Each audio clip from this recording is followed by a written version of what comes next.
Hello, welcome back. It's Wednesday. It's getting dark.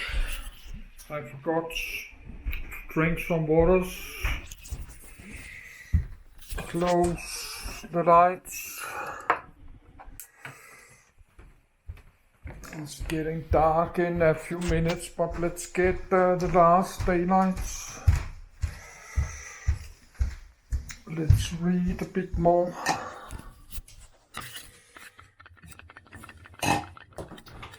But this is not a English vlog. I'm just trying to read about nuclear bombs.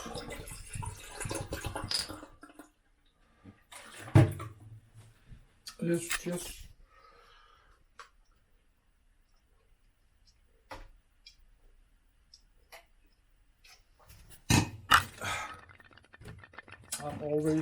I'm always very thirsty. Last 2 years after this coronavirus. But I will make this sausages later. And potatoes and gravy. I got a lot of cheap milk, super cheap, like 60 cents. Super cheap.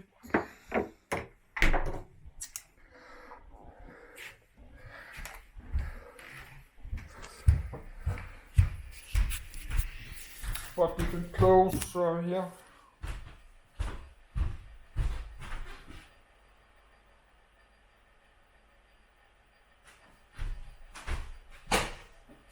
Why not?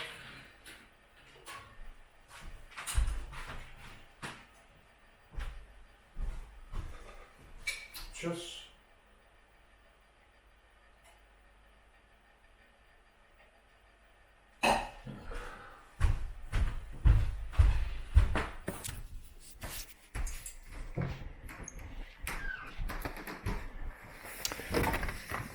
so let's read.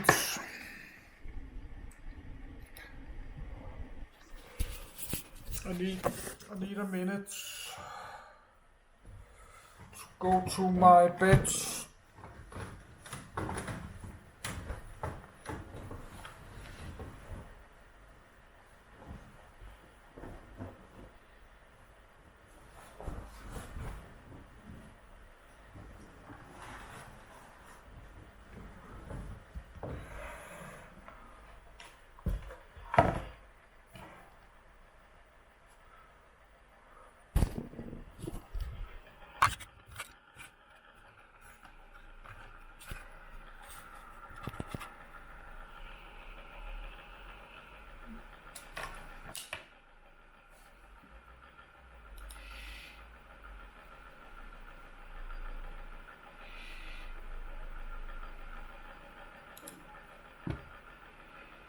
German nuclear program during World War II. German nuclear program. The German experimental nuclear pilot Hagelok research reactor, being disassembled by American and British soldiers and authors in April 1945, founded April 1939, disbanded 1945, A.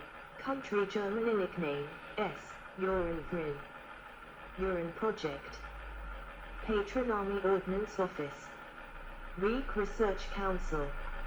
Nazi Germany undertook several research programs relating to nuclear technology, including nuclear weapons and nuclear reactors, before and during World War II. These were variously called Uhrenbrin, Uranium Club, or Uhren Project, Uranium Project. The first effort started in April 1939. Just months after the discovery of nuclear fission in Berlin in December 1938, but ended only few months later, shortly ahead of the September 1939 German invasion of Poland, for which many notable German physicists were drafted into the Wehrmacht. A second effort under the administrative purview of Wehrmacht's Heereswaffenamt began on September 1, 1939, the day of the invasion of Poland. The program eventually expanded into three main efforts: Uhren-Maskin, nuclear reactor, production of uranium and heavy water, and uranium isotope separation. Eventually, the German military assessor thought nuclear fission would not contribute significantly to FIA, and in January 1942 the Heereswaffenamt turned the program over to the Reich Research Council, Reichsforschungsrat, while still continuing to fund the activity. The program was split up among 9 major institutes where REF directors dominated research and set their own objectives. Subsequently, the number of scientists working on applied nuclear fission began to diminish as many researchers applied their talents to more pressing wartime demands. The most influential people in the Uhrenbrin included Kurt Diebner, Abraham Esau, Walther Jellach, and Erich Schumann. Schumann was one of the most powerful and influential physicists in Germany. Diebner, throughout the life of their nuclear weapon project, had more control over nuclear fission research than did Walther Both, Klaus Glusius, Otto Hahn, Paul Hartek, or Werner Heisenberg. Esau was appointed as Reichsmarschall Hermann Göring's plenipotentiary for nuclear physics research in December 1942, and was succeeded by Walther Jellach after he resigned in December 1943. Politicization of German academia under the Nazi regime of 1933-1945 had driven many physicists, engineers, and mathematicians out of Germany as early as 1933. Those of Jewish heritage who did not leave were quickly purged, further thinning the ranks of researchers. The politicization of the universities along with German armed forces demands for more manpower. Many scientists and technical personnel were conscripted, despite possessing technical and engineering skills, substantially reduced the number of able German physicists. 1. Developments took place in several phases, but in the words of historian Mark Walker, it ultimately became frozen at the laboratory level with the modest goal to build a nuclear reactor which could sustain a nuclear fission chain reaction for a significant amount of time and to achieve the complete separation of at least tiny amount of the uranium isotopes. The scholarly consensus is that it failed to achieve these goals and that despite fears at the time, the Germans had never been close to producing nuclear weapons. 2. 3. With the war in Europe ending in the spring of 1945, various Allied powers competed with each other to tin surviving components of the German nuclear industry, personnel, facilities, and material, as they did with the pioneering V2SRBM program. Discovery of nuclear fission. In December 1938, German chemist Otto Hahn and his assistant Fritz Strassmann sent a manuscript to the German science journal Naturwissenschaften, Natural Sciences, reporting that they had detected and identified the element barium after bombarding uranium with neutrons. 4. Their article was published on 6 January 1939. On the 19th of December 1938, 18 days before the publication, Otto Hahn communicated his results and his conclusion of the bursting of the uranium nucleus in a letter to his colleague and friend Lise Meitner, who had fled Germany in July to the Netherlands and then to Sweden. 5. Meitner and her nephew Otto Robert Frisk confirmed Hahn's conclusion of the bursting and correctly interpreted the results as nuclear fission, a term coined by Frisk. 6. Frisk confirmed this experimentally on 13 January 1939. 7. 8. First Uhrenbrin.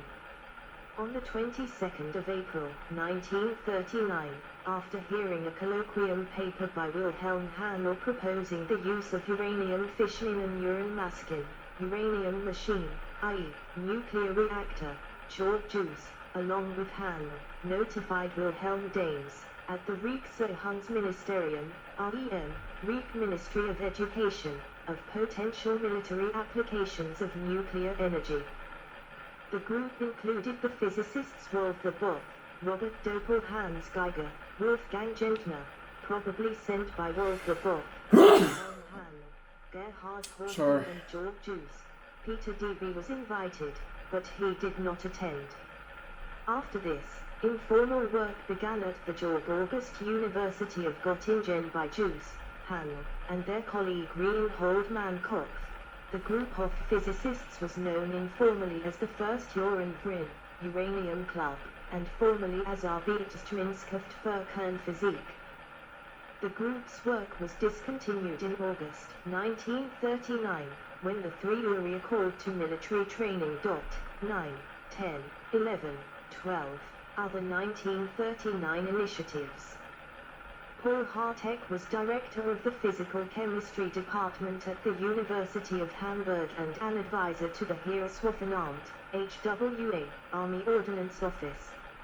On the 24th of April, 1939, along with his teaching assistant Wilhelm Groth, Hartek made contact with the Reichskriegsministerium, RKM, Reich Ministry of War, to alert them to the potential of military applications of nuclear chain reactions. His initiative led, later in the year, to the Second Uranbrin. 2 days earlier, Jules and Hahn had approached HEM, leading to the First Uranbrin. The industrial firm Urgesellschaft had a substantial amount of waste uranium from which it had extracted radium.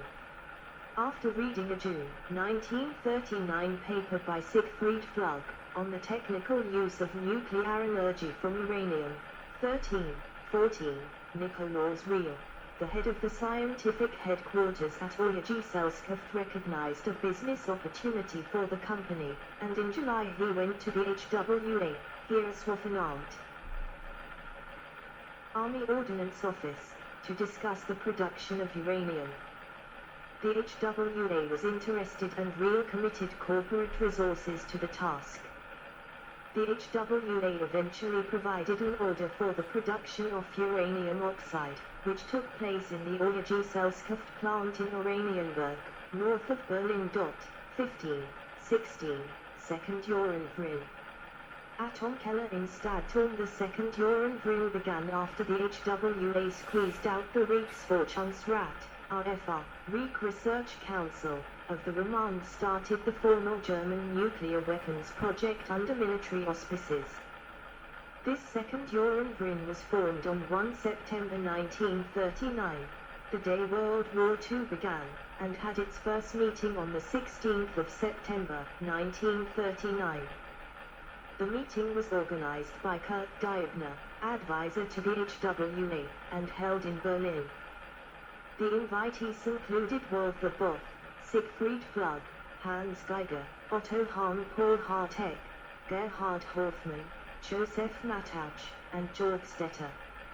A second meeting was held soon thereafter and included Klaus Clusius, Robert Doppel, Werner Heisenberg, and Carl Friedrich von Weizsäcker. Also at this time, the Kaiser Wilhelm Institute für Physik, KWIP, Kaiser Wilhelm Institute for Physics, after World War II the Max Planck Institute for Physics, in Berlin-Dahlem, was placed under HWA authority, with Diebner as the administrative director, and the military control of the nuclear research commenced. 11, 12, 17. Heisenberg said in 1939 that the physicists at the second meeting said that in principle atomic bombs could be made. It would take years. Not before 5. He said, I didn't report it to the Führer until 2 weeks later and very casually because I did not want the Führer to get so interested that he would order great efforts immediately to make the atomic bomb. Speer felt it was better that the whole thing should be dropped, and the Führer also reacted that way. He said they presented the matter in this way for their personal safety as the probability of success was nearly zero, but if many thousands of people develop anything, that could have extremely disagreeable consequences for us. 18. So we turned the slogan around to make use of warfare for physics, not make use of physics for warfare. 19. A hard milch asked how long America would take and was told 1944, though the group between ourselves thought it would take longer, 3 or 4 years.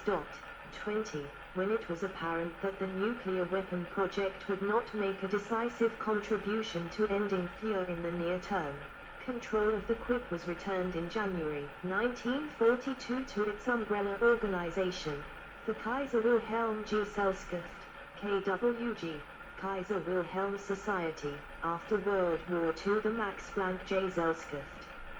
HWA control of the project was subsequently passed to the OFR in July 1942. The nuclear weapon project thereafter maintained its Kriegswichtig, war importance, designation, and funding continued from the military, but it was then split into the areas of uranium and heavy water production, uranium isotope separation.